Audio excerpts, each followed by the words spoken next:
It is time to start working on the bus.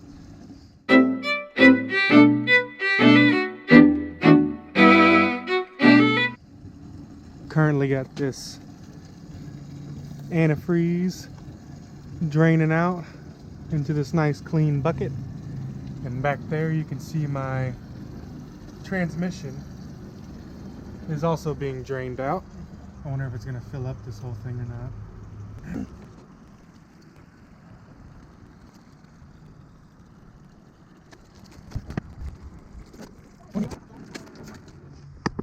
Okay, so this is my beautiful automatic transmission fluid, and this is that beautiful antifreeze.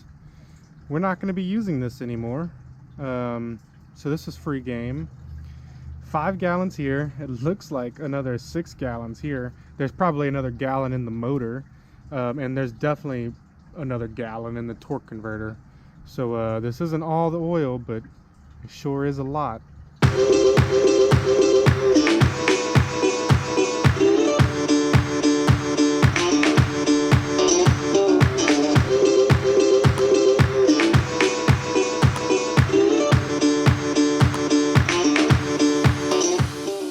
Welcome to today's episode.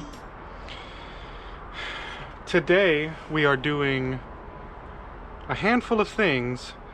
If you've been tagging along, you'll see that our transmission has been mounted, our drive shaft is up. We still need to make some modifications to our drive shaft to make that work properly. But as we sit, I cannot start the motor because I have the intercooler and the radiator off. As you can see, we're down to the fan, and today's project is going to be to change the seal on this gear housing, and while we're in there, check on the killer dowel pin and secure that in place so it doesn't come out. As I'm getting this done, I'm taking my injector pump off because I have a oil leak on my Tappet cover. It's on the driver's side, and you can see I thought this was the only leak I did have, but it turns out the rear main seal was leaking as well. But this is another leak that needs to be taken care of, so I'm going to do that while I have this cover off, because the injector pump has to come off to change this gasket. So we're doing this all in one. So the Tappet cover, it's way back here. It's behind the computer, it's behind this injector pump, and it sits on the block. You can see, maybe you can see, we've got silicone here, and that's gonna be a tough job to get that all cleaned off. And we're also doing the water pump today. You see how rusty it is? I'm glad we're doing that. Look how that looks old. Water pump. Ooh. Put it next to it. It's so rusty.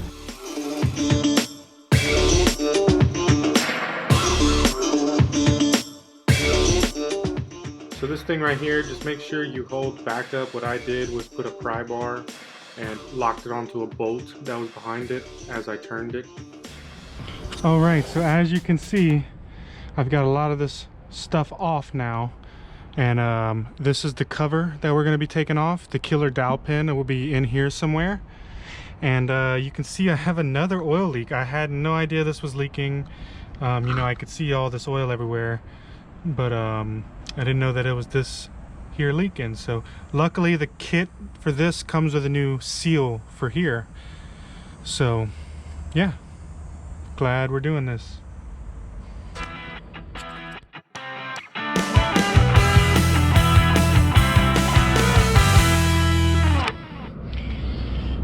Okay, so I stopped the time lapse because this cover is coming off, and I guess we'll see what it looks like together. But I can already tell this has been put back together with silicone, so something in here has been changed. This was an owner-operator I bought this bus from.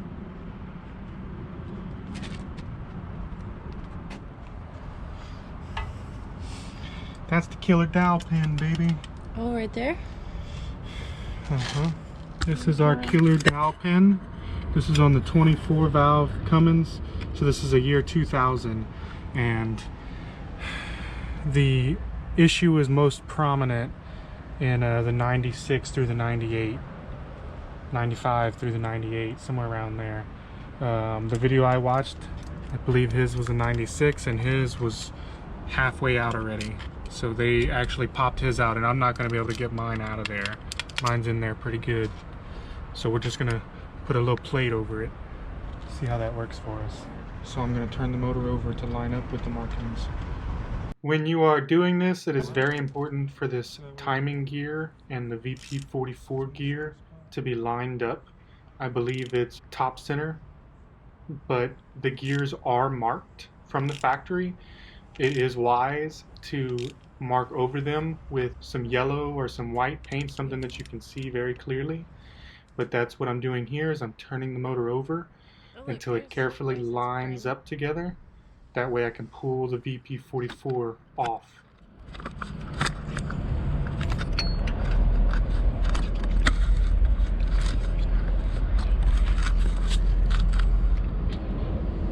Two bolts on the water pump.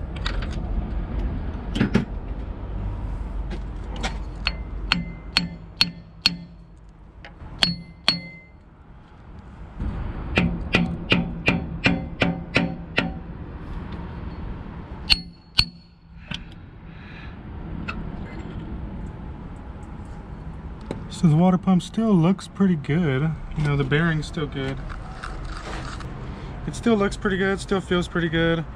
Looks like it got hot. It's got some rainbow discoloration on the back side of it. And looks like there's some sort of trash right here. So, gonna get that cleaned up. Get this new water pump in.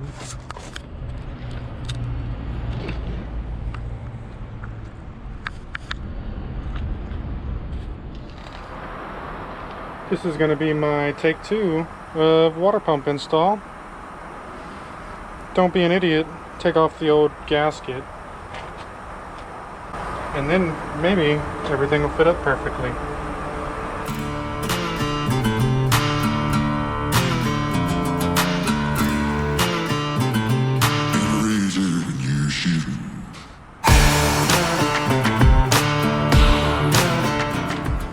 Currently going to be torquing this down to mid 40. I think 42 is what it's set at, foot-pounds.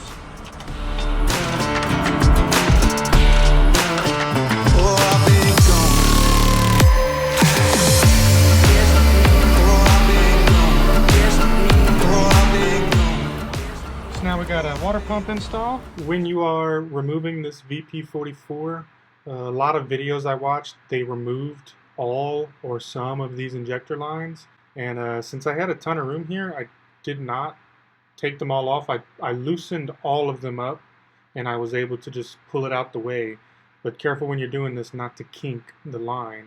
Also, it is very important to be careful with this VP44. I messed mine up when I got it back on, and that was because either too much moisture got into it or I laid it on its side with the holes up. This VP44 is a $1,500 part, so it is important to be very careful with it. It is very delicate, and I ended up messing it up. Luckily, we had the donor bus to replace it with.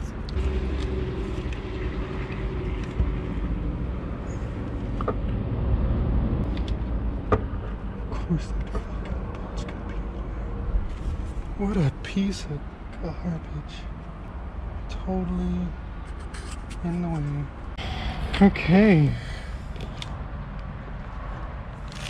So this is the Tappet cover. I've got this gasket here that I bought a long time ago. This gasket is known. Look, I got it so long ago it's starting to mold. But you can see where it says front.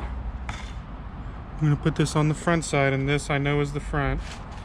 This is how it goes on, so.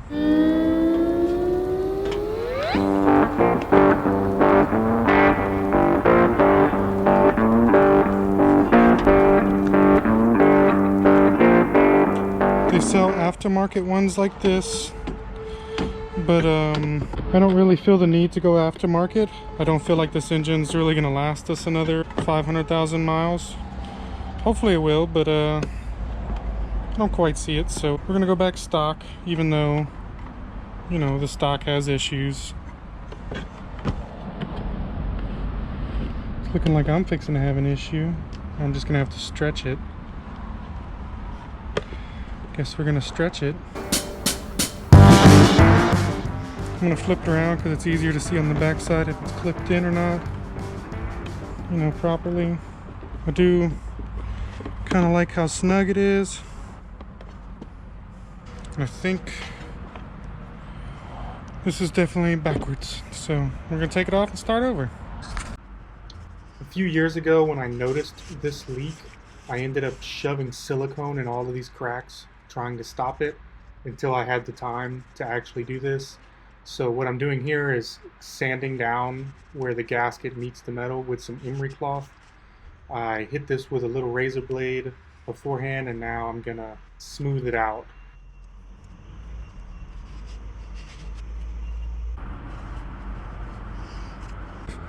All right, see if I can get this any better than it came out.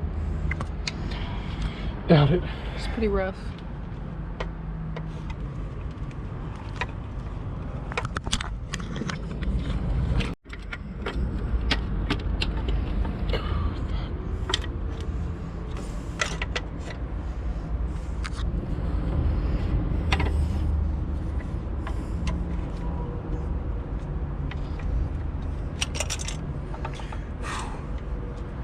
All right, don't try that at home. These are probably gonna be all in a line now. What are those? Fuel lines? Yeah, injector lines. Okay, so today I need to put my motor back together. And this pile of stuff here, I noticed this guy looks pretty nice for a killer dowel pin fix. So I imagine gonna have to bend it up a couple of different ways and trim it a bit, but this looks like something that might work. Okay, so I've spent the last 30 minutes, it feels like, making my killer dowel pin fix. I forfeited the first piece of metal I picked up. This is a thicker gauge aluminum. Since this has a lip, it was a little bit of trouble bending it into where it should go. There we go, that little lip sits in there. We're gonna tighten this down and put some Loctite on it.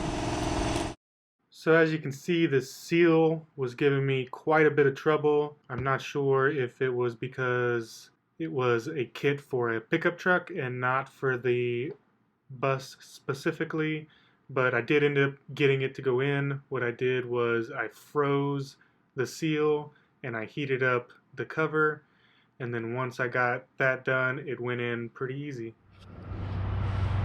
Good morning, folks. We are trying to figure out what is wrong with our GoPros. It seems we've lost quite a bit of footage during this transmission swap and our time here at the bus yard.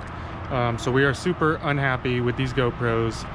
And so I've been trying to film just in time lapse. It seems that works the best for us. But I just wanted to hop on a live video here and tell you that I'm working on getting this all back together today. I've got the killer dowel pin fixed. I've got this guy cleaned and emery clothed a little bit, not much. I've got the injector pump back on. This guy's torqued down the sprocket on the front. I just went through and made sure everything was tight. So getting this back together. Hopefully I can get my radiator and my intercooler back on today. They're over there. I'm troubleshooting, throwing some electric fans on here. So right now I'm taking my studs off of my harmonic balancer, I believe this is called.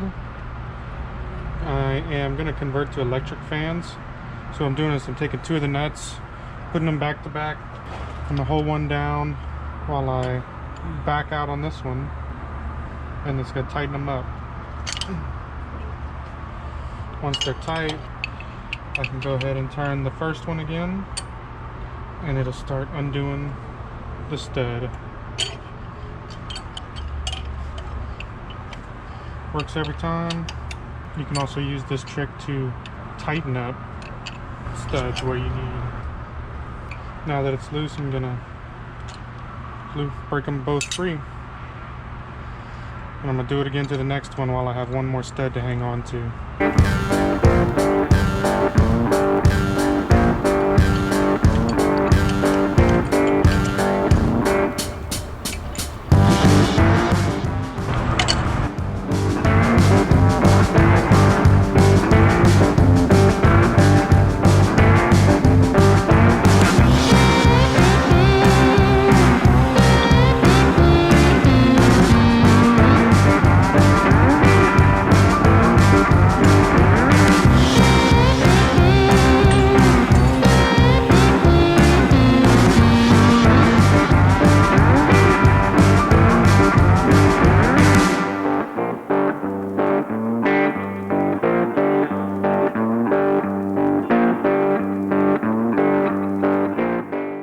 right here is going to be me converting to electric fans.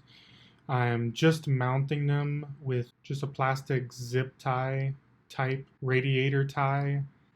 I'm trying to do this conversion because my mechanical fan draws a lot of horsepower from the motor. It never stops moving, and I wanted to try to gain some of that horsepower back. Unfortunately, with these 3 fans, I've put about 300 miles on in 70 to 80 degree weather, and I really did not see the improvement that I wanted. I may end up putting the mechanical fan back on, but I was hoping to see a drastic 10 to 20 degree difference with all 3 fans moving, and I'm just not seeing that. If you have any suggestions, leave them in the comments below. Thanks for watching, folks. Like and subscribe. I hope that this video gives you some insight on your Cummins engine and motor leaks and your basic maintenance and seals. So like and subscribe, and thanks for watching.